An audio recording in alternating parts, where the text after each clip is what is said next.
அதாவது income tax and இடி டிபார்ட்மெண்ட்டை மத்திய சர்க்கார் அரசியல் நோக்கத்தோடு தங்களை எதிர்ப்பவர்களை அச்சுறுத்துவதற்காகவும் மிரட்டுவதற்காகவும் வருமான வரித்துறையையும் அதை போலவே இடி டிபார்ட்மெண்ட்டையும் அவர்கள் பயன்படுத்தி வருகிறார்கள். அதில் ஒரு முயற்சி தான் இப்பொழுது இன்று காலையில் வந்திருக்கக்கூடிய அந்த செய்தி. அது மட்டுமல்ல, சட்டமன்றத்துக்குள்ளேயே அவர்கள் போய் சட்டமன்ற விடுதி அந்த வீடுகளுக்குள்ளேயே சென்று சோதனை செய்வதை கடுமையாக எதிர்த்து நீதிமன்றத்தை கூட மாண்புமிகு பெரியசாமி அவர்கள் அணுகியிருப்பதாக இப்பொழுது தொலைக்காட்சியிலே நான் பார்த்தேன்.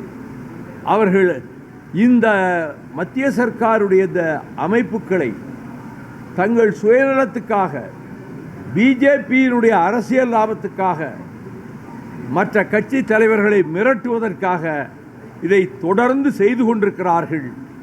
இதற்கு என்னுடைய பலத்த கண்டனத்தை நான் தெரிவித்துக் கொள்கிறேன்.